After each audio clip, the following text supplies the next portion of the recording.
welcome to the big British castle. It's time for Adam and Joe to broadcast on the radio. There'll be some music and some random talking in between, and then eventually the whole thing will just end. That was Skeleton Boy by Friendly Fires, and this is Adam and Joe here on BBC Six Music. My name's Adam. Hey, my name's Joe. Good morning, listeners. We've got a very exciting show lined up for you. I think. Every time you say that, I think... I tell you why. He's got something in his locker there that I don't know about. Because we've got a possible new segment we're going to try out today. Oh, yes. Don't we? And I believe we might have a couple of new jingles. Don't we? Yep. What's more... Adam Buxton has shaved his beard off. Yeah, that's exciting. Has that got something to do with Valentine's Day? No, it's a professional thing. Really? Yeah. It's not to do with some sort of a kiss that might be happening for the first time in a while. Contact with my wife. Yeah. Facial contact. After weeks of acrimony inspired by my comments on this radio programme. You know, we got a lot of email this week from listeners, and as usual, it was forwarded to us by our producer Ben, and we read it all. And there was a couple of comments from people about my wife and some of the comments I've been making on this programme, and speculating about the fact that maybe our marriage is going to be in trouble thereafter. The consequences, the repercussions. Yeah. So, because of that, I've taken this opportunity on Valentine's Day to make some romantic gestures to my wife throughout this programme. All right. To show there's no hard feelings. Yeah. That's nice. I've dedicated my free plays to her. What were you going to say? Nothing. You're going to say something dirty, weren't you? No, not at all. Something degrading. You're going to dedicate your free plays to her? Yeah. With what? Have you prepared something, or will it be a little speech? Well, no. I've picked some songs that I think she'll like. Oh, that's nice. Yeah. Have you done that? No, my girlfriend's out of the country today. So what? She's in Germany. She can't listen in Germany. No, They all she listen cannot. in Germany. They do not permit people to listen it is to 9 a.m. in Germany. 9 a.m. time to listen to Adam and Joe radio programme. Is that how they speak? Yes. That's quite a racist thing to do, isn't it? It's not racist. In a way to characterise... It's not racist. It's a caricature. Yeah, it's a racist caricature, though, isn't it? Yeah. No, I don't think it's racist. Do you know? It's anachronistic. That's true, isn't it? Yeah. It's stuck in the olden rut times. Yeah. But no, so she won't be listening, I don't think. No. So that's me off the hook. Okay. Yeah. She can do listen again, though.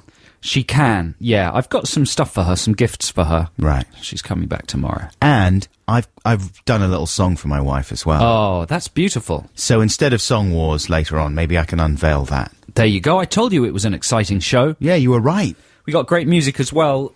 Here is some. This is Run DMC with Walk This Way. That's Run DMC with Walk This Way. This is Adam and Joe on BBC Six Music. Aerosmith, don't they get a name check there? No. They're completely irrelevant. They were very much involved with that production. No. The Toxic Twins. All right, fair enough. Listen, hygiene news. We also had a lot of correspondence during the week about Adam's revelation that he shares an electric toothbrush with his wife.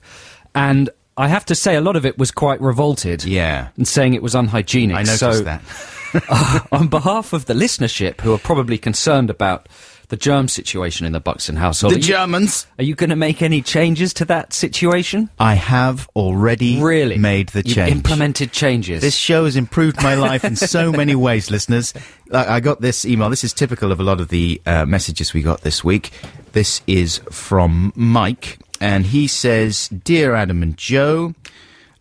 really enjoy your podcasts. The latest one from Saturday was especially interesting, particularly the marital adventures of the Buxtons. As a married man, my tips would be A. Buy or clean your dishwasher, since mine doesn't leave any brown crusts or streaks on anything. Buy or clean? Yeah. Buy your dishwasher. Buy a new one. Oh, I see, okay. Or clean your dishwasher. Right. Since mine doesn't leave any streaks, I was complaining about that last week. B. Purchase or reuse from elsewhere in your home a mains adapter complex enough to allow the simultaneous connection of toaster and kettle. These are very simple acts, aren't they? True, but they make sense. They do. Actually, someone called Ben Smith wrote us a lovely letter, and he sent a adapter Where is that to us. adapter? I've got it in my bag. The nice thing about it is it's slightly cracked and used. Yeah, well, it's not. I like that. It's not new from a shop, but it does the job. You know character. what, Ben? It's very useful. I'm going to use it elsewhere in the house, but I went out and I purchased another adapter to solve the problem, like Joe suggested. When Joe suggested last week on the programme, you could get one of them adapters. Wow. A light bulb went off in my Bradium, and I thought, yes, I can. So it's I went out and got amazing, one. isn't it? It's a sort of fix-it show for a complete idiot. Yeah, thank you. Mike also continues, C. That shared toothbrush thing is cutesy, but mainly gross. Throw the communal one away and purchase 2 new toothbrushes. Is the plural toothbry? No, I just added that. Tradition is 1 pink and 1 blue. However, colour is not important. Just enough to distinguish his from hers. Well, what I did was I actually got it together with the removable head for the electric toothbrush. Right, you've got a head each now. We got a head each. It makes more sense. And they're colour-coded and everything with the little rings, which I never understood. Have you gone for? I went for blue. Of course, I'm a man. Right. What are you saying? Why would I go for any other colour? I thought you might possibly go for pink. Why would you think I would go for pink? What are you saying? You're a girl. Yeah, that's true, isn't it? You're a lovely little girl. Thanks. Skipping through daisies. What do you think of my dress? Huge, hairy feet. Do you like my dress? I do like your dress, even though your chest hair does pop out the top. Disturbing. Quite a lot. That's why I shaved my beard off. Now you can see because I thought it you would appear go to have glued it to your knees. better with the dress. Anyway, that's a surreal flight of fancy for which I can only apologise. But yeah, life's been improved in the Buxton household, so we're no longer going to catch each other's diseases. That's good. Illness rates could plummet in your household. Illness rates will plummet. Everyone is having toast and drinking tea at the same time. It's all... Are you still sharing bathwater? Yeah, is that a big problem as well? Sharing toilet paper? Well, you see, a lot of people drew that analogy of the toilet paper sharing and the toothbrush sharing. That's going too far. It's going much too far. Yeah. It's not the same thing at all. Yes, we do share toilet paper occasionally, but, only if the use is very light. I don't want to go into any No, that's details. too disgusting. Already that's too disgusting. Anyway, well, that's good news. Thanks a lot, man. Well done. Congratulations for taking action. You know what? My wife is actually listening to this programme today. I told her to listen because I said I was going to play her some songs, and here's the first of those. This is my Valentine dedication to my lovely wife, Sarah. This is Lou Reed with I Love You. Don't giggle like that. That's very nice. Well, you know what? When I was listening to the lyrics there, they're not entirely romantic. Like he's saying, at least for now, I love you. But still, the sentiment is there, I think, and I really love that song. So, Sarah, I hope you enjoyed that one. She shouldn't listen too closely to anything in life, generally, don't you think? That's a good bit of advice. It's a good rule just to half listen to things and take the top line off them. Get the gist, be a thin Get the slicer. gist. Exactly. You get through life faster and you don't get too bogged down with truth Yeah. or reality that way. Unlike Peter Bogdanovich. He got terribly bogged down. Yeah, exactly. Yeah. Now hey, he did. listen. What? Did not a lot of the stuff that you said about your wife get back to her last week? Because I was trying to dredge up a couple of annoying things about my cohabitee, and I managed a couple, and they immediately got back to her. People she knows were listening, and they emailed her in Berlin. No. Yeah, so by the time I got home, I'd got an email from her throwing them back in my face in a nice way. Yeah, okay, she wasn't upset. But no, she wasn't upset. I'm surprised your wife wasn't upset. I would have thought she would have been. Specifically, what sort of things? Upset. Not because of anything in particular you said, but just because of something I'm very grateful for, and I think all listeners are very grateful for, but your willingness to air your dirty laundry and brandish your filthy panties publicly. Well, she's listening now, so she's going to be worried, isn't she? Well, what specifically did you think was stepping over the mark? No, just turning your domestic life, details of your domestic life into material for the programme. It wasn't that extreme, was it? My question is, was she at all upset in any way? She wasn't aware of it until now. She wasn't aware of it. Nobody that she knows listens to the show. I don't think so. I went home and I said, I talked about us on the radio this weekend. I didn't go into any details. I was trying to gauge how she would deal with that piece of information. She seemed to be fine with it, so I didn't think it was important to actually be specific. She's robust, and she probably just thinks it's silly, which is correct. It is silly, and you're silly, and the whole thing's silly. and not worth getting too worried about. Well, the thing is that you're more sensitive about certain things than I am as well. that's the other true. thing. You think it's scandalous to talk about various bits and pieces of personal details that I really don't care about. And I don't think are a problem at all. But what sort of thing? Well, let's discuss it during this trail. Okay, but that's good news. So basically, there were no repercussions, really. No. Good. Good. Not so far. Let's have a trail then. Here it is, a trail. Boy, oh boy, that could be like the theme tune of some trendy new children's program, couldn't Yo it? Gabba Gabba. Have you seen Yo Gabba Gabba? Oh, I heard about it. I saw it on Charlie Brooker's show. I saw it when I was in America. It was really pretty good. Yeah. Yeah, really genuinely amusing and good. But it's a deliberate attempt to be as insane as possible. Yeah, but it works. Yeah. And it's as an adult with a mature brain, Yeah. comparatively, it was really good. I wonder if it works for children equally well. Is it I bet it smash hit? does. I bet it does. Because sometimes things that are that sophisticated I know what you mean. go over the Sort heads of children. Too cool. Yeah. No, it is good. Good, that's the relief. This is Adam and Joe here on BBC Six Music, and we're sort of tidying up some of the loose ends left by last week's outpouring of domestic anxiety, mainly led by me, it has to be said, and I was complaining about various things around the house that irritate me, about the domestic regime. I've been alone for the past week Sorry to hear that. because my partner's in Berlin, as I keep saying. Yeah, she's working out there. And I've been going slightly mad. I went on one outing on Thursday night. It wasn't a very successful outing. I went to see Friday the 13th at the midnight show On in your Leicester own? Square. No, with some friends. Oh, well done. But it was a weird collection of people who would go and see that film at midnight on a Thursday. And it didn't make me feel very social. Other single men. Other killers. People considering some murder and looking for some ideas. Right. But other than that, I've been going slightly mad. Do you ever get that? I guess you're yeah. not alone for very long. I've started talking to myself a lot. Right. Singing very loudly quite a lot. Forgetting where I've put things and just walking around the house quite, from room to room very quickly. Not bothering to get fully dressed, staying in my dressing gown for most of the day. Sexy. Getting a bit too closely involved with the cat. Oh, well, that's been building up for a while now. Nothing filthy. It's not like that. But just talking to it a bit too much. Crying. Getting a bit angry with it. Yeah. Then getting, feeling ashamed that I got angry. Throwing it against the wall, going into the next room, coming back saying, I can't say. Kind of thing. Hearing what's happening in the neighbours' houses through the walls. Oh, actually, have you used a glass yet? No, not yet. But I've turned the telly off and strained to listen and feeling a bit jealous. Of the fact that there's life and Yeah. community in there. Yeah, that kind of thing. Uh-huh. Falling asleep on the sofa and waking up and not knowing what time it is or how old I am. Wow. That kind of Are thing. you getting some amazingly good work done in the meantime? Some. Yeah. Little bits of work. Wow. You'll look back on this period and think, I was really inspired then. I doubt it. No, I've had a very frustrating week. I didn't get anything done. Mainly all I did was try and get a printer that actually worked. You know what I mean? Do you ever get into that thing of you buy a piece of equipment, it doesn't really do exactly what you want it to do. You think, I'm not going to put up with this. I'm going to get customer satisfaction. And then you launch into a series of exchanges and calling helplines and trying to get satisfaction that ends up dominating your life for several days or weeks. And it becomes a nightmare. In the end, I replaced various kinds of printers. I just kept on taking them back to this shop and exchanging them and saying, listen, this one doesn't work either.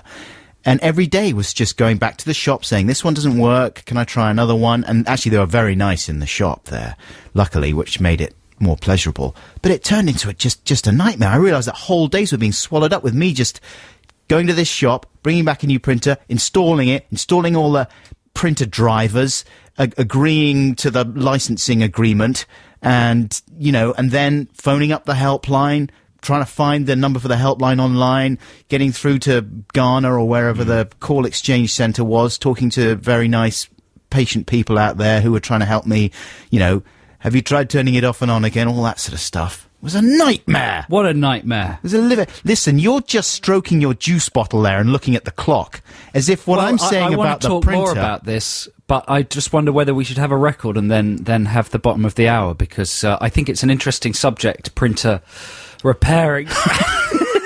And I'd like to dedicate a good... walking around in your dressing gown, you know, talking to the cat, that's interesting. But me and my printer... I thought we'd just, maybe go into a record and come back to the printer. Fair enough. Because it is interesting, and, Yeah. and you're getting angry, and that's always good. So here's a record. What is it? This is Franz Ferdinand. Who? Eleanor. Put your boots on! And then sometimes the paper feeder doesn't take different types Really? of paper. Yeah, like if Hang you on, get a let me just slightly write that down. thicker card, then it doesn't recognise it. It says that kind of paper is not recognised by the installed driver. Amazing. Right, and it only works with the dedicated paper that comes with that kind of great. printer. And That's great. I want to use let's a talk- variety of papers. Let's talk about that later.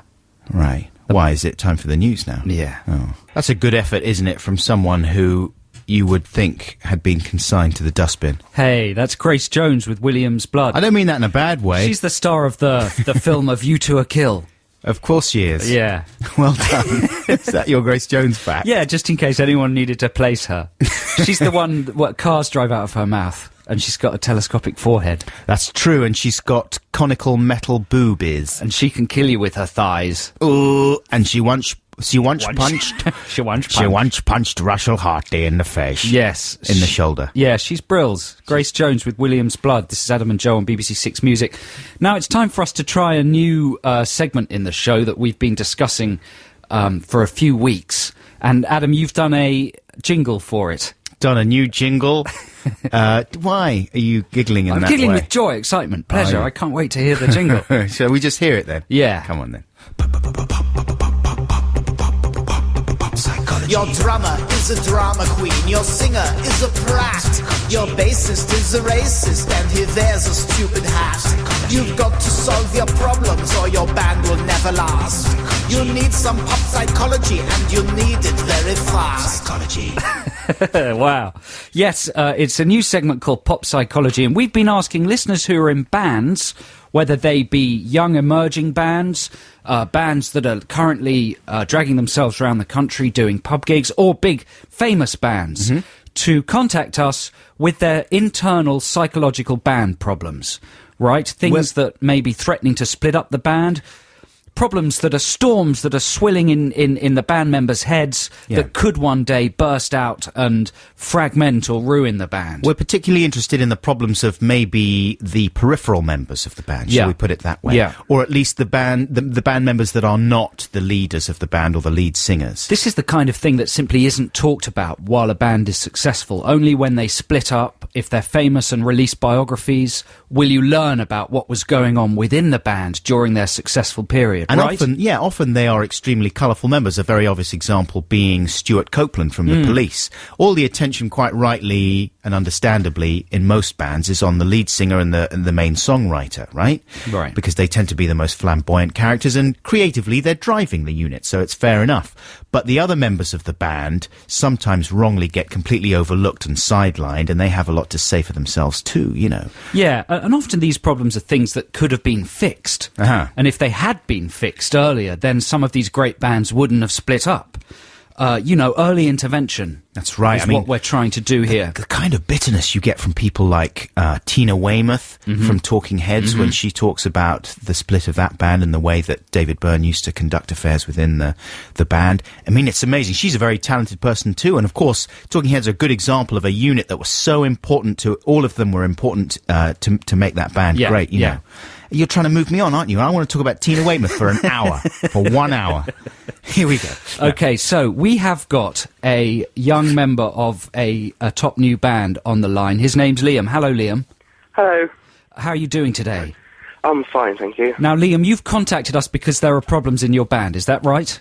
Yes. What's your band called? Stroking coat. The Stroking Coat, singular? No, plural. The Stroking Coats. Now, that's a good name, don't you think, Adam? Yeah, they're very, very good. Are you using the definite article there? Is it the Stroking Coats or just Stroking Coats? It's just stroking coat. And how many people are there in your band, Liam? 4. And Including me. what sort of music do you play? Kind of indie rock kind of stuff. Okay, and how long have you been together for? Do I sound Nearly like a a doctor? year now. Yeah, I do sound like a You doctor. should. This is that what it's good? about, Good. yeah. How long have you been together? Nearly a year. And what gender are the members of your band? We are all male. An all-male band. And what sort of age are you? I'm 16, Right. What and the about... others are 15. And what's the problem, Liam, with the stroking coats? With stroking coats. Dr. Sexy's now got his white coat on, his pop psychology coat, and he is conducting an interview with patient number 1. His name is Liam from Stroking Coats. Liam, please answer the doctor's question now. Where does it hurt, Liam? Well, me and the lead singer, who was very cool, I must add. Right. We both find that the band's boring, so we need something to make us exciting and... You think the band's boring. Now, there's a picture of you. You've got a MySpace site, right? Stroking Coats. And there's quite a cool picture of the band there on the MySpace site. You've got a copy of it there in your notes there, Adam, as well. And you've also told us that the band takes more time having photographs taken of itself than you do writing songs. Is that correct? Yeah. How many songs have you written so far? 2.5. And how long have you been together? A year. Right.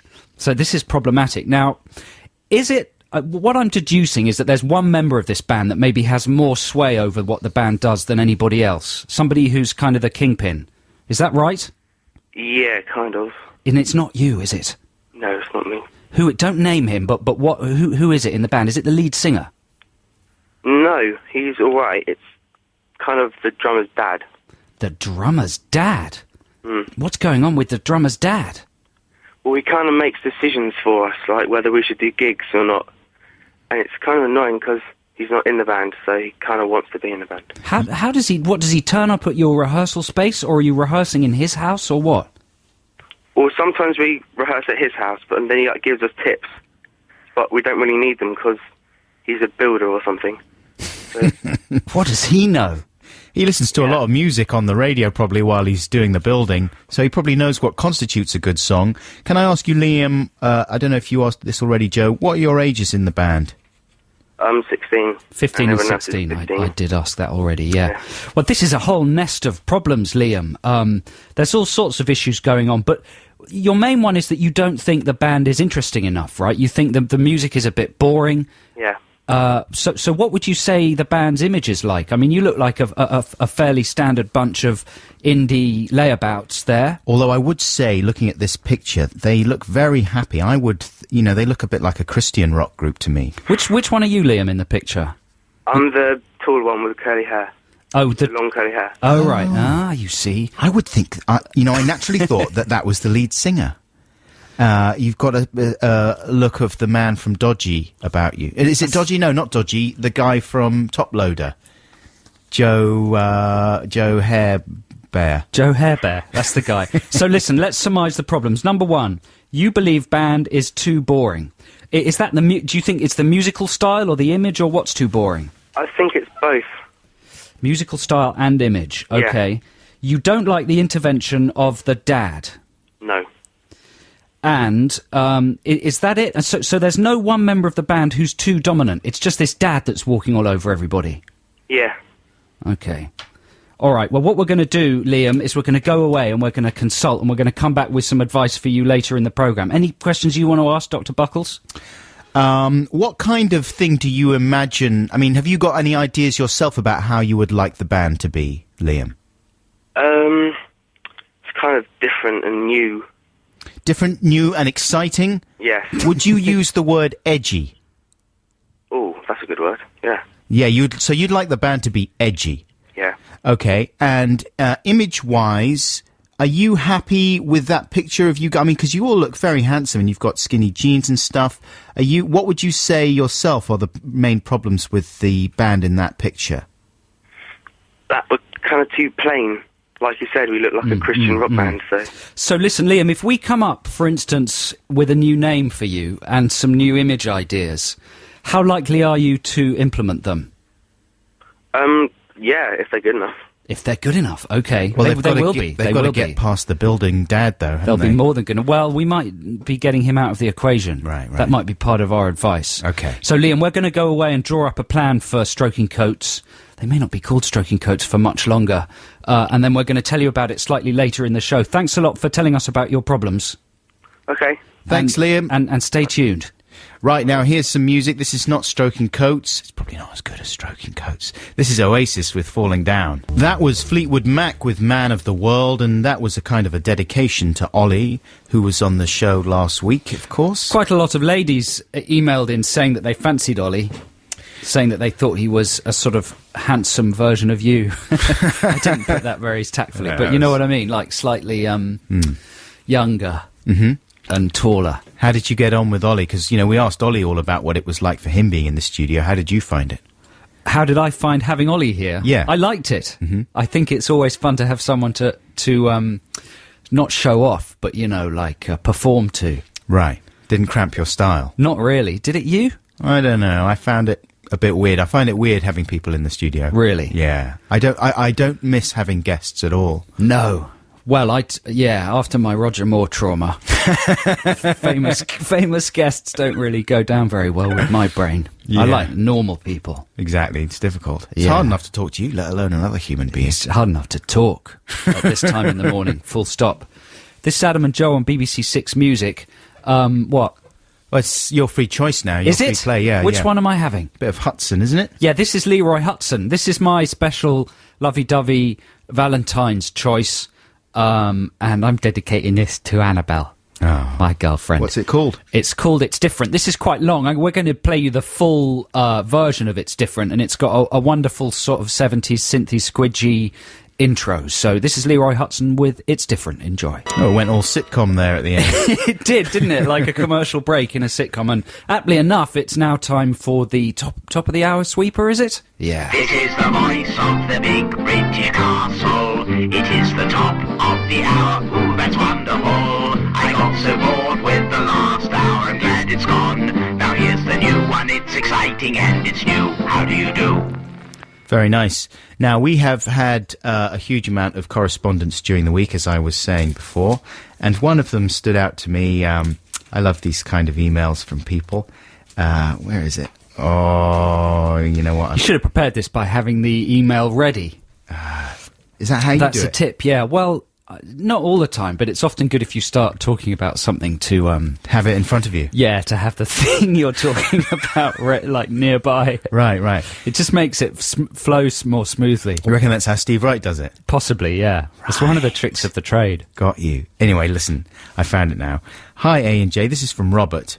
Very much enjoying your shows for many years now. I was recently watching some of your back catalogue on YouTube, but found it a little disappointing. Oh. Like watching an episode of The A-Team and realising that the programmes of your youth were actually quite lame. Yeah, you know what? While he was doing that, I was watching him through his window, and I found him a bit disappointing. Yeah, his face, hhis life, the stench of him. I love the fact that you're trying to get back at him For being disappointed by 20-year-old... For being disappointed by... late-night comedy. Yeah, because that's the thing, is that a lot of it Hey, was... my bits are brilliant. Your bits are brilliant, yeah, they're brilliant. There are some lame bits in there, though, and that's why we did a DVD, though, to filter out all the lame bits. Anyway, what else does he go on to say? He says that he was suggesting a topic for... he was actually talking about my whole problem with cold milk and the fact that sometimes I come down in the morning and find that the milk is a little bit warm. This is one of the things I was complaining about last week. When you say, come downstairs, you mean? Yeah. Not off of drugs. You're not a regular acid user. Right, no. When I come round in the morning. I mean when I come down for breakfast and sometimes the milk has been left out and it's not sufficiently chilly. Well, Robert's suggestion was ice cube milk things, right? Milk cubes. Yeah. And he says... Oh, what, to fill an ice cube tray with milk and exactly. then... Wow. Yeah, for the purpose of replacing the regular ice cube, all he has to do is stand...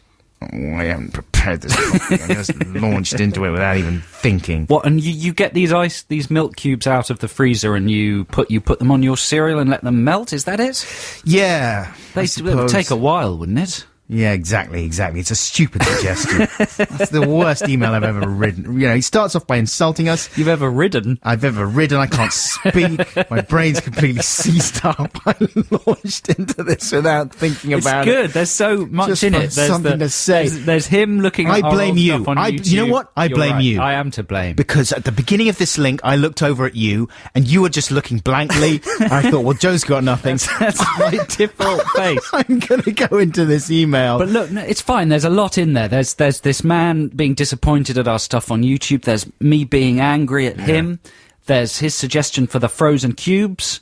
He says, I've tried something similar with beer as a backup when I want ice-cold beer, but the fridge has not been kept stocked. As I recall, the carbonated nature of beer makes it not ideal for freezing. Freezing, yeah. Also, never attempt to shake a beer in the cocktail shaker.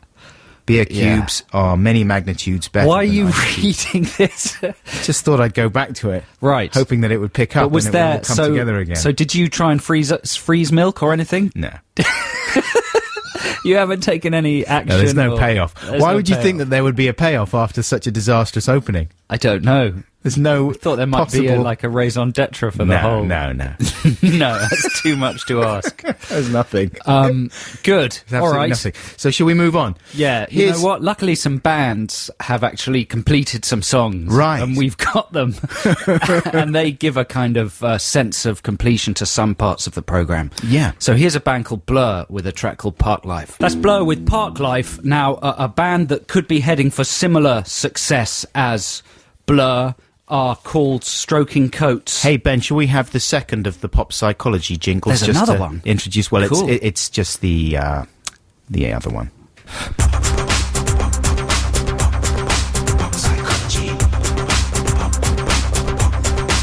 Psychology.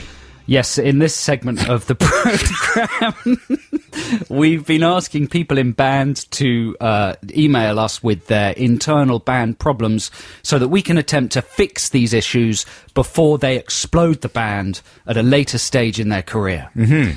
And we have been joined on the line by Liam, who is in a band called Stroking Coats. Hello, Liam. Hello. Sorry, whereabouts are you from in the country again, please? Bournemouth. Bournemouth, very good. Okay, so thank you for joining us. Earlier you told us about some of the problems in your band. To recap, you have dads who are kind of muscling in on the action and attempting to manage the band and influence your decisions.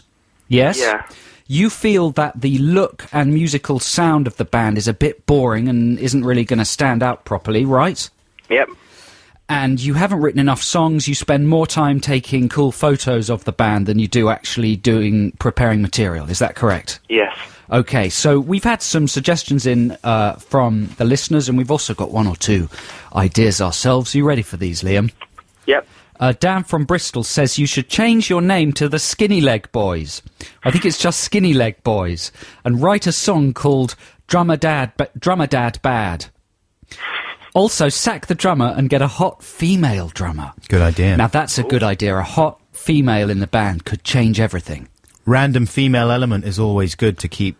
She could just people play the interested. triangle. I mean, you could possibly get a very talented female musician, but if you couldn't, you could just get a decorative one. Is that condescending? A little bit. I'm just opening up the options there. Yeah, sure. You know, don't feel that you don't feel you cannot hire a girl because she can't play. Get a really pretty one to play the triangle. That's what Joe's suggestion is. Put her at the front of the stage. That could work, man. That's a good idea. It's not mine anyway. Not It's even Dan the- from Bristol. Not even the tambourine, but the triangle.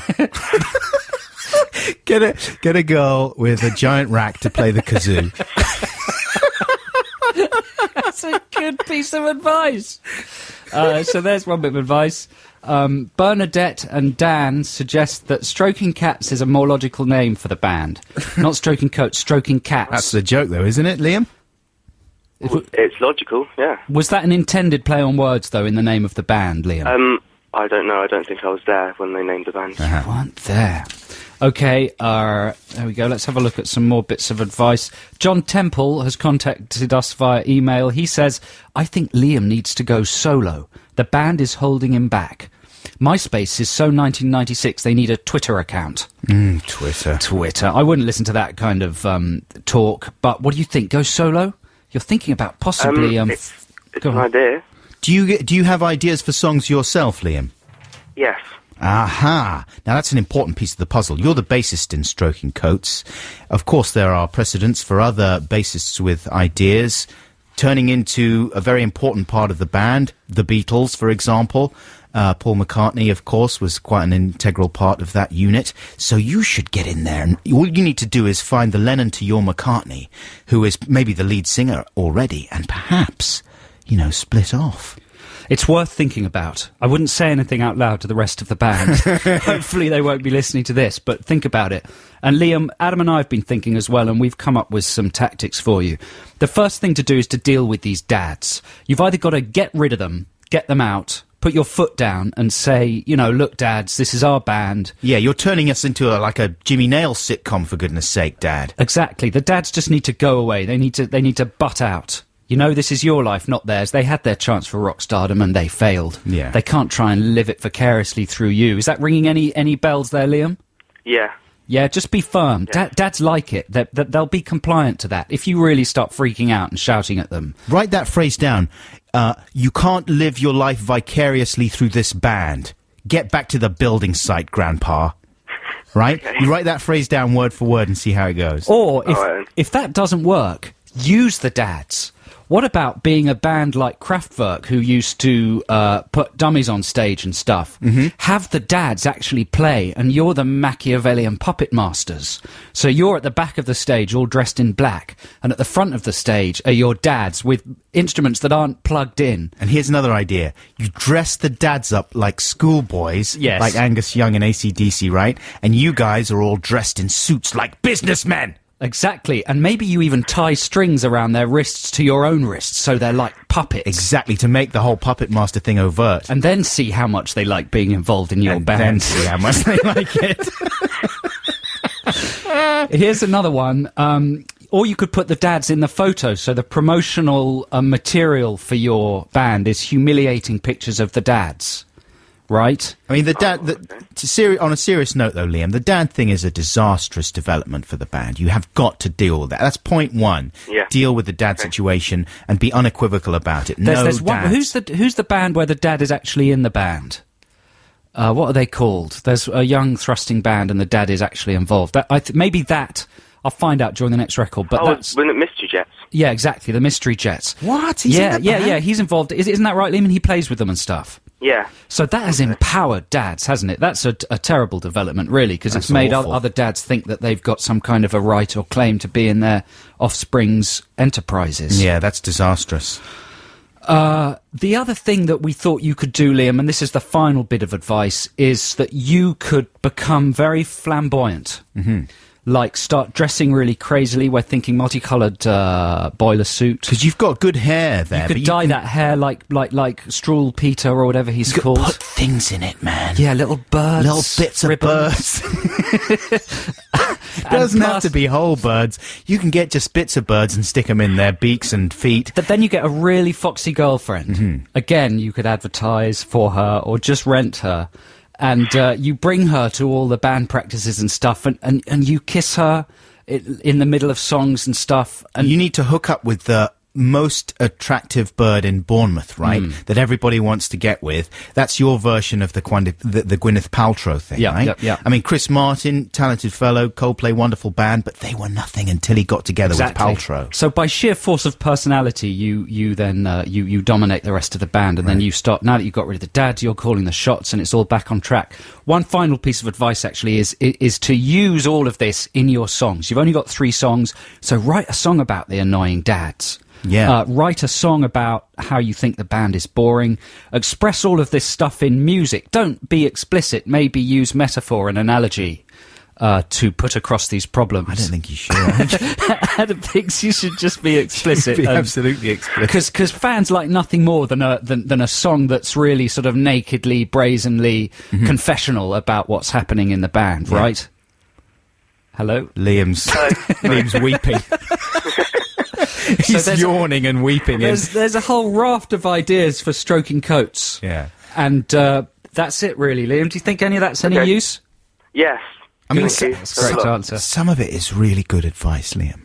Some of it Yeah. isn't. It's up to you to choose. The girl with the which is kazoo. which. I like the gold tambourine thing. Well, Yeah, exactly. yeah. That's Work. useful. Yeah. It's all gold. Man, we're going to be watching out for stroking coats. Please keep us in touch with any developments, like how your dads respond, how the auditions for the kazoo player go, all that kind of stuff. Will you, Liam? And send us some Yeah. of your music as well, if you can. You can hear their music on their MySpace page. Yeah, but MySpace. Yeah, good point. I hadn't thought of it like that. Liam, it sounds like some sort of industrial whistle is going off and you need to go back to making football shirts or whatever you do. So thanks for calling. Okay, thank you very much. Take care, Liam. Have a good Right. weekend. Bye. So that was it, our exciting new pop psychology segment. If your band would like the same treatment, then feel free to email us, adamandjoe.sixmusic@bbc.co.uk. The more specific the problem, the better, right? And we don't necessarily have to speak to the person on the phone. Sometimes if it's just an emailed problem that is worthy of reading out, we'll do that. Please don't use this as an excuse just to get your band talked about on the radio. We do need genuine psychological and internal problems in bands, and we'd love a famous band. Yeah. We can protect your voice or just read out the email if you're in a famous band. We wouldn't even say the name of the band, but we'd need to know, wouldn't we? For our own personal We wouldn't tell the satisfaction. listeners, but it will be exciting for us. Now, here's a band that seems to have taken a lot of the advice that we just gave to Liam there. This is Empire of the Sun with Walking on a Dream. The sound of the lady men. That's Empire of the Sun with Walking on a Dream. Have you seen the advertisement for their new album on magazines, in magazines? No. They've made it out to be like a film poster, right? Ooh. For what looks like a very bad film. With these two flamboyant characters from Empire of the Sun all dressed up in their finery with their ludicrous makeup on, etc. And in the background there are sort of airbrushed sci-fi vistas, Ooh. stampeding elephants, planets ringed by strange lights and stuff. It sounds like an amazing film. You reckon? I'm going to look at it on the internet. Do you reckon? Looks like a bad film. I mean, there have been precedents for that kind of thing. Who was it? There was the band Terrorvision did a film poster album cover, and I think a few bands have done that, gone the film poster route. But certainly no one has done it with quite so much elan, if I may use that word, as Empire of the Sun. They've cornered the market in the fake film poster album stakes, I think. Now I'm going to introduce my free play and make this a slightly... I'm going to take a little Mexican detour, Joe. Ooh. Right now, okay? Because this is also ties into a Stephen email that we got. Dear Adam and Joe, this is from Ricardo in Mexico. Should I read this out with a Mexican accent? Yes. Okay. You told me to. Yeah, it's my fault. Dear Adam and Joe, I am a huge fan of your show. I said Mexican accent. This is as good as it is. Is that not Mexican? Is it? I don't I'm thinking really of Speedy know. Gonzalez. He's Mexican. Yeah. And enjoy listening to your broadcastings and podcasts. I don't know how many fans you have here in Mexico, but at least you have two. Let me explain. Some 10 days ago, I attended a gig of the Dinosaur Band, Yes. The place was packed and the gig went well, but that's not the subject of this email. I'm not going to do that anymore. 'Cause Oh. Okay. I want to inform you that at the beginning of the show, and when the audience was sort of quiet, I dared to throw a Stephen. Two things happened immediately right after that. A few rows behind my seat, a voice in laughter responded, "I'm coming!" I couldn't believe what I'd just heard. I turned my head, and there was a man giggling and pointing at me. Nobody else seemed to notice what had happened. The other surprising thing was that Steve Howe from Yes, the guitarist, raised his eyebrows when he heard my Stephen, and I can swear he kind of giggled too. Can you believe it? By the way, there were no interruptions to the actual show due to Stephen shouting. This was a gig-safe Stephen. Good. Yours, Ricardo. Responsible Stevenage, that's what we like to hear. So could it be possible that Steve Howe from prog behemoths Yes is aware of the Stephen phenomenon? I don't know. What I do know is that when you're in the audience for a big band like that, strange things happen between an audience member and the people on stage. Don't you think like it's a common phenomenon for one to think that the lead singer is singing directly to you? That's true. Even though they're not? Yeah. or that somehow you're having a greater influence on their performance than anybody else. Because the likelihood is that when you're up on stage there and you're in the zone, you're not going to be thrown off your stroke by a bit of Stevenage. No, plus you can't really see the audience, can you, at a gig like that? Because the lights are so bright, you can only see the first couple of rows, so you just look randomly into the lights. But what if Steve Howe is the exception? What's the evidence? He smiled very slightly. He raised his eyebrows slightly and sort of giggled. Well, in that case, who can argue with that? Okay, now here's the end of my Mexican segue, because it takes us into our free play. This is a Mexican band or combo. I don't know exactly what the deal is with them. They're called Sonido Láser Dracar, and this is a track that I heard on YouTube. It was on a video by an amazing guy called Keith Loutit. That's me. Have you ever heard of Keith Loutit? No. Loutit. I suggest you search for him, listeners. He does these tilt shift videos where you've seen the technique on adverts where people film large vistas but make them look like tiny models by blurring the top and the bottom of the picture, right? Anyway, Keith Loutit does these amazing ones. You can see them on online there. And this is a track that was on one of those. It's called I Feel Great. Oh yes, this is Adam and Joe here on BBC Six Music. Very nice to have you along. It's Valentine's Day. Couple of bits of housekeeping. Sorry to spring this on you, Joe. There was someone who emailed us about the dangers of using the double plug with the kettle and the toaster, wasn't there? There was. Apparently, you're overloading a single socket by plugging in both a toaster and a kettle. It may result in the socket melting or your house burning down. I mean, that seems unbelievable, doesn't it? Well, the person probably knows what they're talking about. Really? More than we do, anyway. I don't know. It's not difficult to be an expert on this show, is it? Two 13-amp products, is it? You can't put them in the same plug socket. Yes. I think you should be very careful there. Well, in that case, what I'm going to do, right... Billy on the Canal, that came from Billy on the Canal, who has personal experience of not one but two house fires. He lives on a canal! Yeah, what? Well, what do you expect? He's probably in, like, some weird houseboat or something. Yeah, what, you think he can have fires because he's got dodgy lots of wiring water around? Yeah. You know, we've got a modern house and everything. You can be... I know, but you're not on a canal. You can be faster and looser with electrical issues if you're on a canal. Right, you reckon? Yeah, because you've got easy access to water to put it all out. Put it out. Fair enough. If you set the house on fire, you just roll the house like in a canoe, you know? Yeah. Flip it over. There's and a lever. Dunk it. Yeah. Pull the lever, it starts rolling round and round. Comes back up like a drum in a washing machine. It's a fun place to live, but you're not on a canal. No. So you can't do that. Well, okay. How about this? Rather than putting two plugs in the same socket via a adapter, how about I splice the cables of the toaster and the kettle together and then just have the one plug at the end? That makes good sense to me. That would be a very stupid and dangerous thing to do. And that kind of chit-chat is not permitted in the castle. Not even as a joke? No, not even as a joke. Oh, I'm sorry. Because the public are confused about jokes. Some of the public are stupid, aren't they? Not stupid. The public just generally don't really... They've lost their grip on what a joke is. They're not stupid. No. I said two bad things, haven't I? About you have. Splicing You're fired. the kettles You're fired. and the toasters. Get out. Shall I get my papers? Yes. Okay. Here's the news. That was The Bomb by New Young Pony Club. They're a real band. This is Adam and Joe here on BBC Six Music. So, Adam and listeners, imagine you've got a 17-year-old daughter. Mm-hmm. And you're very protective of her. Well, one day I will have a 17-year-old daughter. Well, cast your mind forward. Yeah. And maybe in that future scenario, you're not a radio DJ anymore. You're an ex-military man and bodyguard. Oh, what yes. could be termed a preventer. Mm-hmm. You prevent things from happening. You're highly trained and skilled in martial arts and the killing of people, of bad people. So this 17-year-old daughter, who you're very protective over, announces to you one day, you're divorced, and she now lives with her posh mother and stepdad. Sure. So you feel even more protective towards her. And she announces one day that she wants to go to Paris for the summer because some cousins of hers have invited her over to Paris, and they've got a great apartment overlooking the Seine. Mm-hmm. And she wants to explore the city of croissant. She wants to explore le cité de croissant. She's very into art. She wants to go to La Louvre. Oh, sure. What would your response be? And I am an ex-military preventer man. Yeah.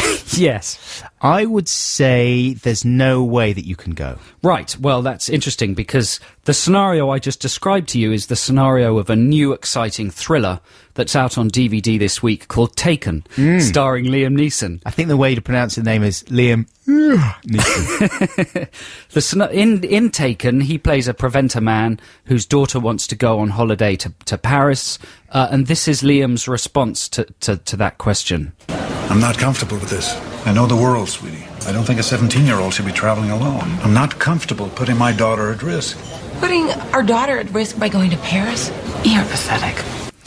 The wife thinks it's pathetic. She thinks he's being overprotective. What's wrong with letting your 17-year-old daughter have a holiday in Paris? Oui, c'est la cité du croissant. So eventually, Liam concedes. He lets the daughter go to Paris on the insistence that she calls him every night and every morning, and that he can drop her off at the airport.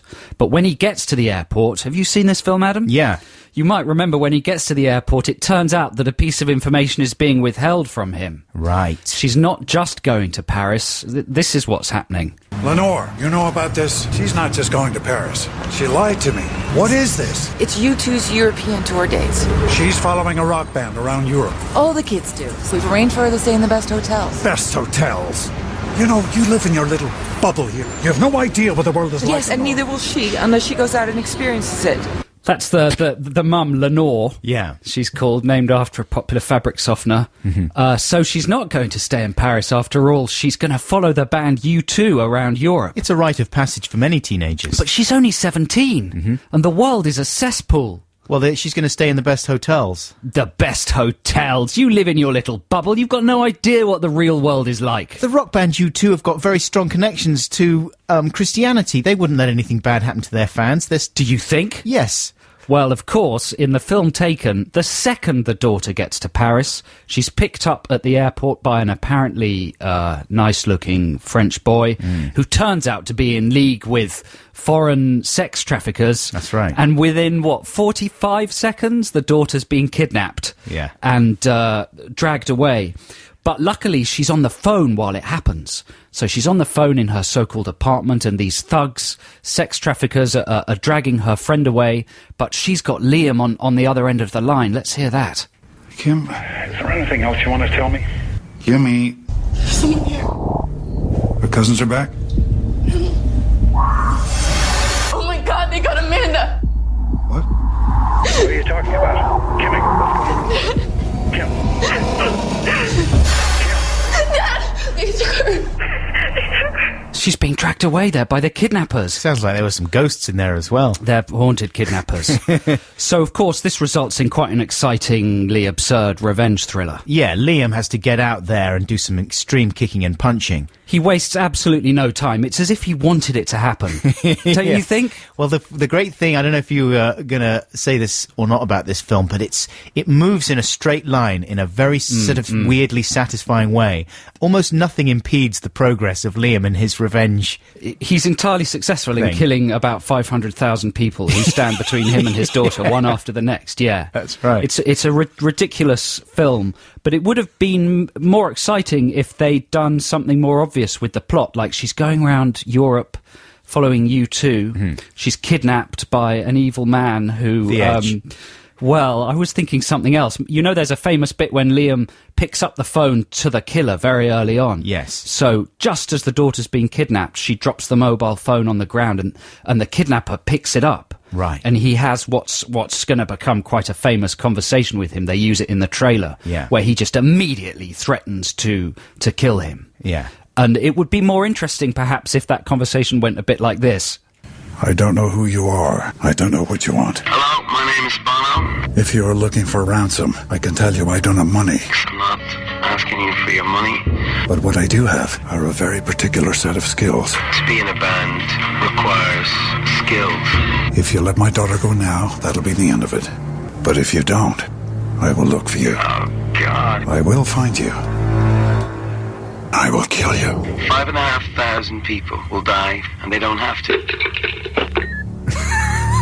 Wouldn't that be a better film? That would be amazing. If he had to work his way across Europe to kill Bono. That would be brilliant. It's like, there's got to be a spate of films like that after JCVD, wouldn't you think? Right, which is the new film in which Jean-Claude Van Damme plays himself involved in a hostage situation. Yeah. To recontextualise someone like Bono with his skills and fame profile. I know, he's got to be evil, hasn't he? Or that would be a satisfying dramatic twist if instead of being the world's most altruistic man, he turned out to be an evil teen sex trafficker. Yeah. I don't know if Bono would go for it. I think he might. He's got a sense of humour. Yeah, that's true. Maybe we should write it. Did you enjoy Taken? Yes. It was enjoyable, wasn't it? It's reprehensible and pathetic, but strangely enjoyable. A bit like 24. Same kind of kick you get from it, a guilty kick. There you go, film news. Right now it's time for the Kings of Leon. This is Revelry. That is the Kooks. Was that a live session or something? You Don't Love Me. It was live. Yes, sounded very, very stripped down indeed. That was... recorded in the Hub for Gideon Co. on the There you 14th go. of July 2005. I didn't know the Kooks were around in 2005 even. So many years, so many Kooks. That was, You Don't Love Me. And right now, I think... Are we going to launch Text the Nation? Why don't we? Yeah, because we're a bit late. We're like an hour late. Yeah, well... Never mind. It's one of those kind of shows, though, isn't it? Yeah, it is. Let's plunge ourselves into Text the Nation. Text the Nation. Text the Nation. What if I don't want to? Text the Nation. But I'm using email. Is that a problem? It doesn't matter, text.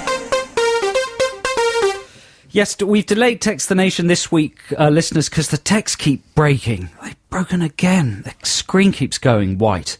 But we decided we'd sort of do a slight sort of variation on last week's Text the Nation, which was annoying things that your partner does. We were going to switch it round to ask you this week to send us annoying things you deliberately do. So things you enjoy doing to your partner, consciously to wind them up. Not really horrible things. Not horrible Playful. things. For instance, Yeah. what I like to do to Annabelle, my girlfriend, if she's lying on the sofa watching telly, and there's just an air of sort of boredom and a lack of fizz in the house, is I like to come in and grab her by the feet Ooh. and then pull her off the sofa. Yeah. Not violently, gently, but relentlessly pull her off the sofa, then across the sitting room, so she usually rucks up the carpet and brings the carpet with her. So you do this slowly so her head doesn't slam on the floor. Yeah. I'm not hurting her in any way. She's usually giggling and going, "What are you doing?" Yeah. I pull her all the way across the front room, out into the hall, down the hall, into the kitchen, and she's got the carpet with her and any other shoes or stuff that's been gathered, and then I just leave her in the corner. Yeah. And then go, "What are you doing there? What are you?" And then ask her what she's doing in the corner. Right. Why have you got the carpet with you? And does she play along with you at that point? She's giggling at this Oh, point. good times. And then I just walk away and leave her and go about my business. But it puts a bit of pep into the day. Sure. So that to her might be a very annoying habit of mine. By the end of that, you're probably both quite turned on. Possibly. Sorry. But then it's all right. But then I'm so sorry. I've lost my train of thought I'm now. sorry. I'm But so then sorry. I'm terribly sorry to bring the topic on to Ruffton. sorry to mention Ruffton. I imagine you're both quite turned on at that point. You could say that at any point during any anecdote. During the news. And I imagine that turns you both on. And at this point, were you both quite turned on? Mr. Obama, can I ask you, were you at that point very turned on? Do you do anything like that? Do you enjoy doing anything like that to your partner? Is there anything you do that winds her up that you enjoy doing? I don't know, because a lot of what I do winds her up accidentally, so to do something deliberately would seem excessive. I'm trying to think. Well, I just point out the annoying things that she does and I laugh about them. Does that count? I'm not sure it does. Maybe you should have a bit more of a think. We'll both have a bit more of a think. But if you can think of any stuff that you do on purpose that really winds up your partner, then give us a text on 64046 or email adamandjoe.6music@bbc.co.uk. Is this going to work, do you think? Yeah, it's going to be good, man. Is it? It's gonna be really There's good. just an atmosphere of general stinkage around the Text the Nation area this week. No. It's a good one. Put that out This of is your mind. a good one. Is it? Things you deliberately do to annoy your partner. We could write a book about it. Really? Yeah. Okay, well, let's see what It's happens. going to be a really good book. Right now, this is your free play, Joe. What have you got for this us? is a hip-hop track by somebody called Steezo. He was involved in the band EPMD, used to be a dancer yes. for EPMD. Do you know anything about EPMD? Yeah, they're all physicists. Are they? Oh, I don't know. Anyway, this is Steezo, and this is a really good one. It's called Bring the Horns. This is the voice of the big British castle. It is the top of the hour. Ooh, that's wonderful. I got so bored with the last hour. I'm glad it's gone. Now here's the new one. It's exciting and it's new. How do you do?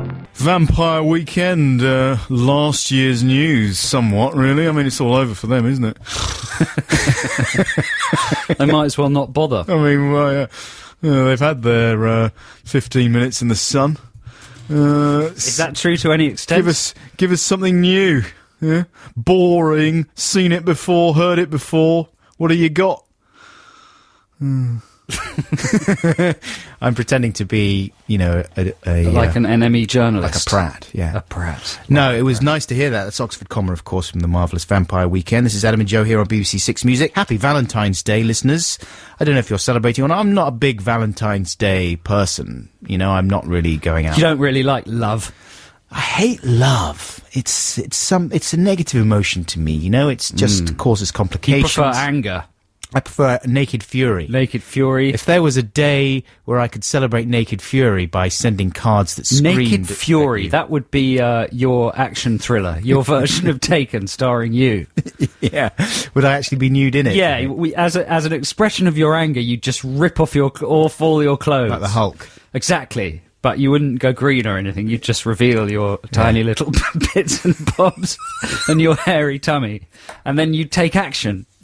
Don't say tiny little bits and bobs like that. I'm just like... I know it's just for humour and stuff, but people, that kind of thing sticks. It's a cold day. That kind of thing gets absorbed into their consciousness. And then suddenly people think, oh yeah, that's the tiny bits and bobs guy.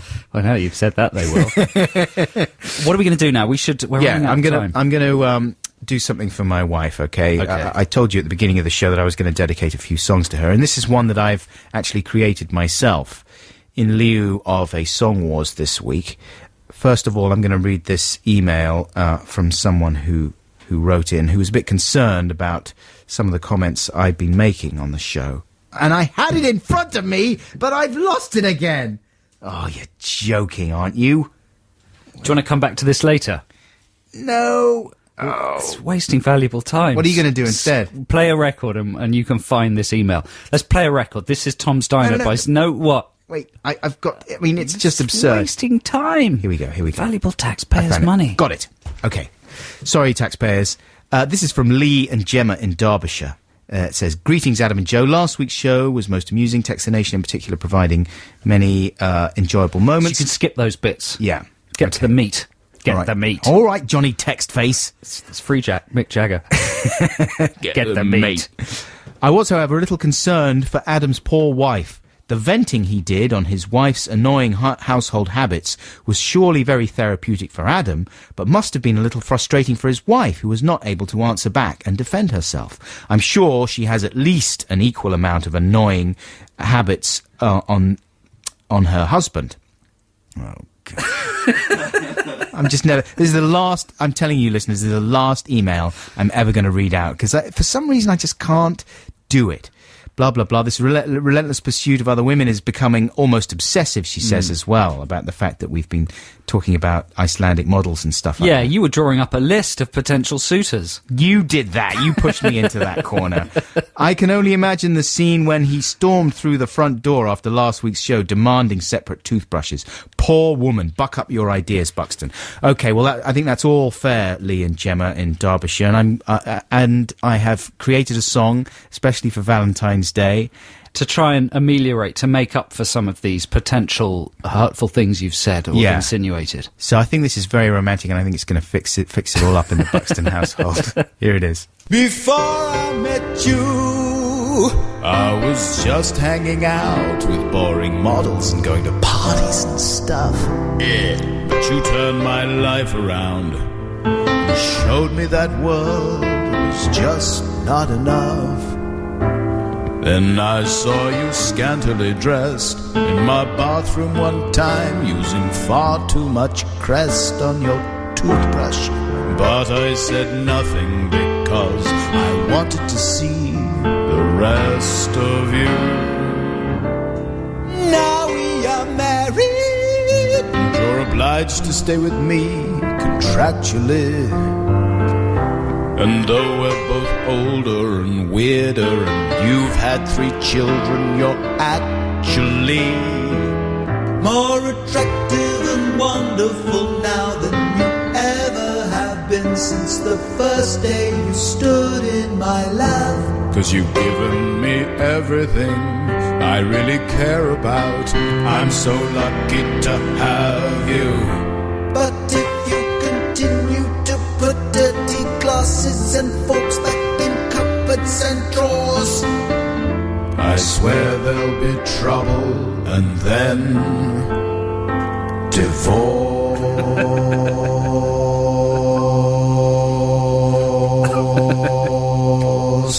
That's just so she gets the message at the end there. Yeah, but that's also rhyming doors with divorce, but then you can't... You're refusing to end the word because it actually doesn't rhyme. You're in denial. Draws and divorce. Divorce. Yeah. Well, that was very sweetly moving. Well, it's romantic and for most of it, informative as well. Until the divorce bit. Yeah, but that's just so she gets the message. Well. Exactly. That's how a marriage works. You give with one hand, you take away with the other. Oh, wow. Well, listen, I think we should just let that song resonate. And we'll come to some Textinations in a second. Until then, here's a bit of Suzanne Vega with Tom's Diner. Suzanne Vega with a remix job by DNA. That was Tom's Diner from way back in 1990. That still sounds good today, though, doesn't it? Yes, it does. Very good. Well done, Suzanne and DNA. Now, I think we should get back into Textination, don't you, Joe? Yes, I do. Let's have the jingle. Textination. Textination. What if I don't want to? Textination. It doesn't matter. Text. Textination this week, listeners, is all about things that you deliberately do to wind up your cohabitee or partner. Mm-hmm. Things that annoy them but give you pleasure. Right. So we've had some quite good ones in. Here is one from Caroline. She says, I'm 5'4", and my boyfriend Gareth is 6'3" and clearly stronger than me. But getting his hands and pushing them at him, repeating, "Why are you hitting yourself?" is still a winner. That is a good one, isn't it? Yeah. To gain control of the other person's hands. I like to do that while Annabelle's eating. I get her wrist when she has a fork with food on it, and then just push the food into her face. Is that funny? That is quite funny. And then go, what are you doing? I think maybe a lot of these things don't happen when you have children because they provide you with all those moments. Right. They're doing that sort of non-deliberately. Because I can't think of anything that I do. I mean, it sounds You should fun. do more of this stuff. It's playful. The thing is that I don't know if it would go down well if I got Sarah's you should hands. try and, it. Like maybe started slapping her lightly in the face with her own hands. I'm pretty sure she'd punch me in the solar plexus. Because I think it's... Yeah. It's clear who wears the trousers in your household. Who? You do. Oh, you reckon? Yeah, no, she does. No, she does. Here's one from Magnus in Greece, in Simi in Greece. That's my parents' favourite holiday island, Simi in Greece. They go there every year. Maybe you've seen them, Magnus. Anyway, he says, Dear Adam and Joe, me and my girlfriend are living in Greece for the low season. When we go out, I wait until Celia has closed the door, then exclaim, "Have you got the keys?" She looks at me in horror. "No," she replies. "Don't worry, I've got them." That is a good I one. smugly reassure her. He. It gets her every time. Also, when I'm working downstairs, there's an outside staircase and it's raining, and I need to ask my girlfriend something, I call her on the phone. She doesn't answer her phone. I have to go upstairs and ask her face to face. She thinks it's really funny. Don't know about that one. Here's another one from DC Mike in Bearwood. Is that a police officer, detective constable? Guys, when me and my girlfriend are at parties... Oh, I don't like this one. I don't know why I've read it out. I'm going to have to read it anyway. I tend to break smelly wind next to her, and whoever we're talking to, I then like to rub my girlfriend's belly and remark on her having a bad tummy. That's quite funny. Typical policeman behaviour. Wind games. Is he a DC, or maybe they're just his initials? Here's another anonymous one. My husband creeps up behind me and pulls my PJ bottoms down, exposing my bottom. That's funny. It really annoys me, especially when I'm pouring boiling water from the kettle. Oh, that's dangerous. Well, exactly. That's a good comeback. That he's actually endangering her life by pulling the PJs down. You know what? I used to do that, but I got stopped because it was, like, not funny in any way. Yeah, you got stopped by DC Mike. Yeah. Who then did a little stinker next to you. But I used to really enjoy that because it was also quite sexy. It's time for you to say your line again. I'm feeling... What was it? I can't remember. But at that point, they were both extremely turned on. Yes. Here's one from Martin in Kingdom in Hackney. Yeah. He says, my girlfriend wears glasses, and sometimes I pretend to lovingly hold her hair stroke head in my hands. But then I get my hand behind an ear and repeatedly press on the leg of her specs to make them fly up and down on her face. She hates it. I always laugh. That's a perfect one, you see. Yeah, that's very good. So I'm going to look through. We'll have some more of those in a second, but keep them coming in. Things you deliberately do to annoy your partner. Oh, you know, one cohabitee. thing I enjoy doing sometimes is putting my finger in inappropriate places. Right. On the face.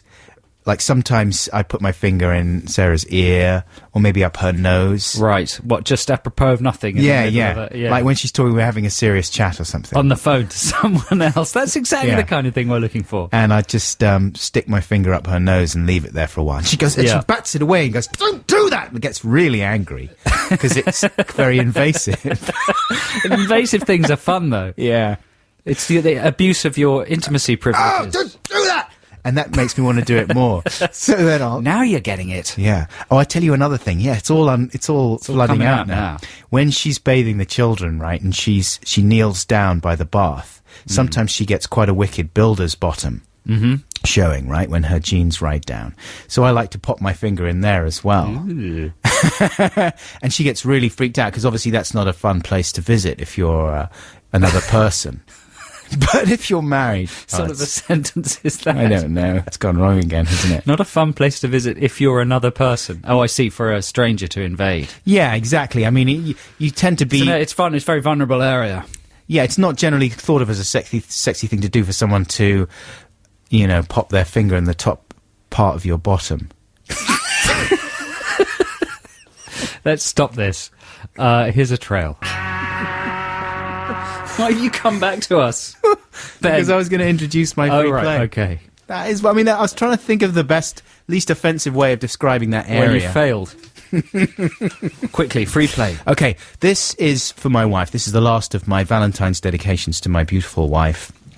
And it's a song by the Beach Boys. It's probably one of the Beach Boys' most well-known songs. God only knows. You know this one, right? Yeah, sure. And this comes from the stereo mix. I prefer the Bowie cover. From the album Tonight. Yeah, you know what? I was even thinking of bringing that one in, but it's so grotesque. I thought, no, it's not even funny. I'm going to play the original version, although, yes, as I said, this is the stereo mix of it. Originally, it was a mono track, of course, Joe, but it is just a wonderful song, and it's one of those songs that makes you wish you could really sing as beautifully as someone like Brian Wilson. Why don't you stick your finger in the top part of your bottom? Because I don't want to turn myself on unduly. It's also being used as the theme tune to a show called Big Love. You don't watch... Yeah, that's the polygamous family thing with Chloe Sevigny and... That's right, and beautiful Jean Triplehorn and Bill Paxton. It's a fantastic show. You should check it out if you haven't done already. It's also my wife's favourite programme at the moment. So this is a double dedication to you, and she always sings along to this when the theme titles come up, the opening titles. And it's one of the songs that I enjoy listening to her singing along to. So I hope you enjoy it too, listeners. This is the Beach Boys. There we go. Happy Valentine's Day, listeners. That was the Beach Boys with God Only Knows. We're in the midst of Text the Nation, and we're asking you for things that you deliberately do to annoy your flatmate or your partner. And we've had some very enjoyable things coming in. We're getting a few bodily function type things coming in. Yeah, there's a thin line here. Some of them cross that thin line and just become naked antagonism. Right. Or provocation. Uh-huh. We're looking for sort of... more playful stuff. Yeah, playful, endearing, sweet things. Yeah. Here's a good one from Edgar Cartwright, who lives in Swansea. Hi, Adam and Joe. When I'm eating hot food, like soup, I like to blow onto each spoonful to cool it down before I eat it. However, this can be cleverly coincided with just blowing in my partner's face, who's sat opposite me just for fun. When she complains, I apologise and say, sorry, it must be bouncing off the spoon. Then I do it again. I'm 45. That is exactly the kind of thing we're looking for. Well done, Edgar. That's very Here's charming. another one from Simon.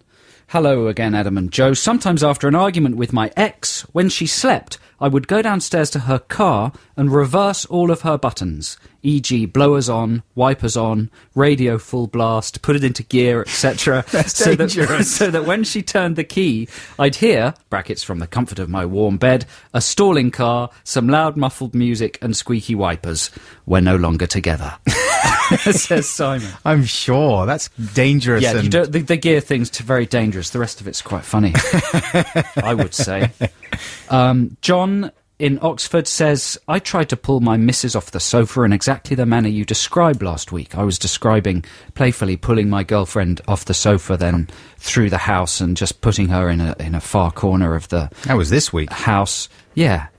He said last week. Oh, no, that he tried to do it last week. Oh, I see. Right. Unfortunately, no pep was put in the day, but she did injure her shoulder and consequently she was unable to check her blind spot whilst driving for a whole week. Ooh. So that's not so good outcome of that one. Daryl in Wheelston says, whenever my girlfriend makes a joke that's only a little bit funny, I laugh really, really sarcastically. That's quite good. She absolutely hates it. I don't know, that to me is crossing the line. It's as well. tricky because that kind of thing That's just becomes winding her up. Right. It becomes a habit and then it starts getting... her self-esteem is lowered after a while. It wears away. Right, yeah, that could have permanent psychological effects, unlike the blowing in the face or the tweaking the That's a glasses. shame, though, isn't it? Because it is funny. Do you think? Yeah. You should try it this week. Well, I do, but it is tricky because, sometimes things that you think are funny and just playfully annoying to the other person, they're maddening and they Yeah, but that's exactly what we're wear looking away for. at the relationship, Here's another one from John in London. When we're at the supermarket, I like to fill my wife's trolley with large amounts of silly objects like mops or turkeys and pretend she did it. That's quite a good one, isn't it? Yeah, that's pretty funny. That's like you and I used to do that in HMV. We'd go and find true. the worst album we could find and take all of them out of the section on the shelf and then just bring it over to each other and hand it. I forgot about that, yeah. Yeah. That always used to really make me chuckle. Yeah, it's good. It's funny. The those olden are the days. when we used to hold hands and walk around the Trocadero. Here's another one. Daryl in Willesden. We've already had Daryl in... We've had someone else in Willesden. I don't know. Anyway, he says, I hide in various places around my flat and jump out at my girlfriend. She's extremely jumpy and she hates it. I often get our duvet cover, put it in random places and hide under it. She knows I'm there, but squeals as she approaches the mound of terror. Extraordinary sentence. By which time they were both extremely turned on. Yes. Yeah. Here's a bit of Supergrass before the news. This is Man-Sized Rooster. Supergrass with Man-Sized Rooster. This is Adam and Joe on BBC Six Music. It's time for the news. Good gracious. That's Sleepyhead by Passion Pit. No, I didn't get the Passion Pit memo.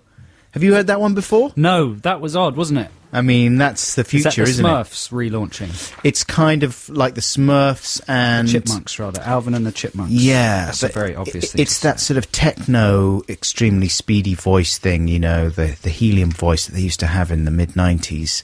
People like The Prodigy used to do it. And they're doing it again, though, aren't they? It's coming back, all that stuff. Oh, no. What's happened to proper singing? Thank God for Simon Cowell. He's properly selecting people who can actually sing. Well, you've gone too far the other way. There's a happy medium. Is there? It doesn't have to be either Cowell or Chipmunks. Or Lady Gaga. There's something good in between. What's your problem with Lady Gaga? Well, the obvious things. all the obvious ones. The noises, the face, the lightning bolt on the face. Anyway, let's try and do some more textinations. We've been asking you this week about things you deliberately do to annoy your partner or best friend.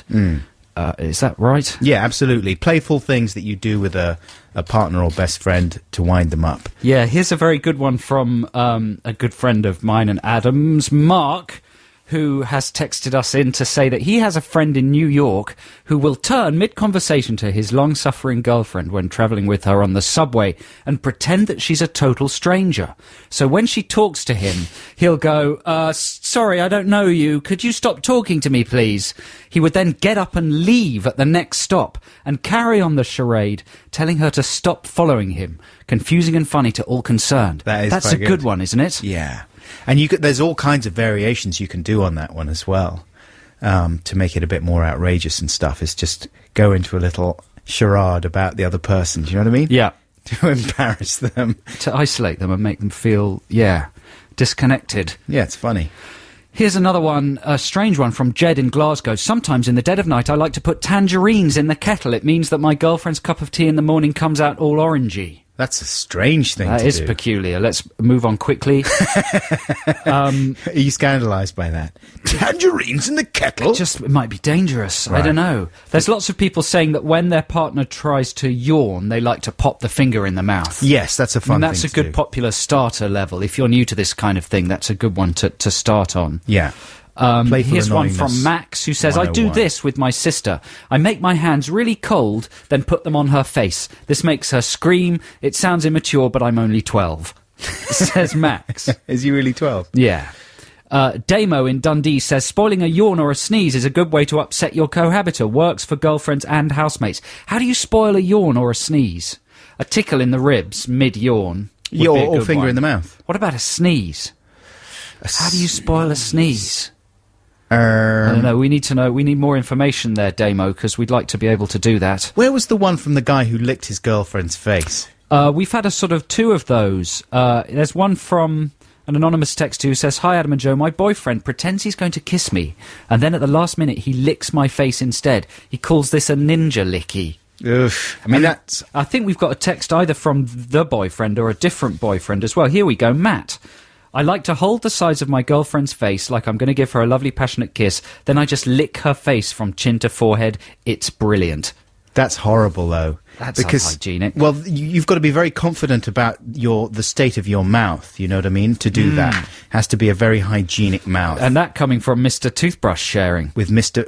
What? Well, you're the man who shares the toothbrush, yet to lick the face is I'm saying overstepping the boundaries. I'm not saying it's overstepping, I'm just saying you've got to be confident that you've got minty fresh breath, otherwise, because someone else's spittle. It's revolting. Sort of thing only Jim Carrey could get away with. Right. If you were going out with him, it would be all right. Exactly, that's the kind of madcap thing he would do. The problem with a lot of these things, right, is that once you start transgressing some of these boundaries, it's very difficult then to make the transition back into other more intimate love play.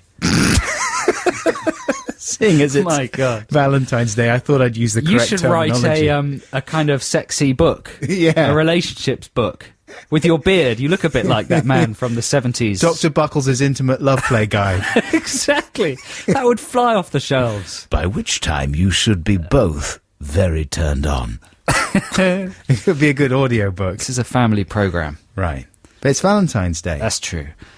Philip Lockett has emailed to say, our bathroom has no windows and the light switch is outside in the hall. Need I go on? When my partner's in there, I like to switch the light off, plunging him into darkness and possibly weeing on his foot. He's in the shower at the moment, actually. I think I'll go and do it now. Right, that is a good one. It's daylight now. That might not work so well unless he's showering in the dark. One thing I like to do, closed. One thing I like to do sometimes is go into if I'm using the bathroom immediately after my wife, I like to make exaggerated gagging noises and stuff like that. You know what I mean? What, as if you're being violently sick? Yeah. Well, no. As if, just go in there and go, whoa, okay, whoa, and hold my nose and stuff. As if she's like made that. A stench. Exactly. Okay, two more quick ones. Got time for a couple more quick ones? And what I said there, that was funny, though. That was funny. That was really good. Well done, Adam. About going into the This bathroom. is from Richard in Leamington. When in the car with my wife when she's driving, I like to give her directions when she already knows exactly where she's going. That's funny. Brackets, supermarket, home, etc. She hates it! It tends to be men doing it to women a lot of the time, isn't it? There is a male bias in the correspondence we've received. And here's a last one. Poor old women. Poor women. From Rusco in Islington. When my girlfriend gets angry... This is a good one. I repeat her phrases back in a high-pitched country accent, therein undermining the force of her vitriol. Surely that just makes her even more utterly furious. She's going to leave you, man. That's the worst possible thing to do. We've had one more hot off the presses. This is from funny. Nick in Yateley. The best way of interfering with a sneeze is to pinch the nose during the build-up of the nose twinge, if that makes any sense. Yes. Okay, that's dangerous, though, isn't it? Your eyes can pop out if you hold deny the release. The sneeze release. Yeah. Or you can soil yourself. Right, all kinds of things. You just evacuate That's your dangerous. whole body. Yeah, that's very dangerous. Anyway, there we go. That's Thank you Text so the much. Nation for this week. It's a pleasure, man. Thanks for saying thank you. Not to you buffoon. Oh. To our listeners, thank you very much indeed. And to you, man. You did a really good job. I appreciate... I've been reminded this week how hard it is to actually just read out texts. Well, good for something. Anyway, so good job. And thank you so much to everyone who emailed us and texted for Text the Nation this week. Yeah. What are you pointing to there, Ben? My free play now. yeah, This yeah. is slightly ill-advised. Are they using this on a commercial? Yes, Living at on the the moment. Ceiling. No, it's not Living on the Ceiling. Oh, no, they're using Living on the Ceiling at the moment. Right. So Blancmange, they're an 80s band. They're having a bit of a revival courtesy of an advert. This still sounds pretty good to my ears, though. This Neil Arthur, was that his name? He was a genius. This is one of their singles from back in the 80s. This is called Don't Tell Me. That Blancmange sounded, there, yeah. Brills and Skills. Don't Tell Me, that was called Joe's Choice there. Yes, what was that album called? I can't quite remember, but it had Egyptian hieroglyphics on the sleeve. Right. And I spent a long time trying to figure out what they could mean, in case there was some special coded message from Blancmange to the fans. Do you remember in the song Living on the Ceiling there was a line that originally said, on the album it said, up and down, I'm up the wall, I'm up the bloody tree. And that was too rude. It was too rude, so they had to change it to, I'm up the cuckoo tree. Ah, that's less rude. Yeah. How times have changed, eh? Exactly.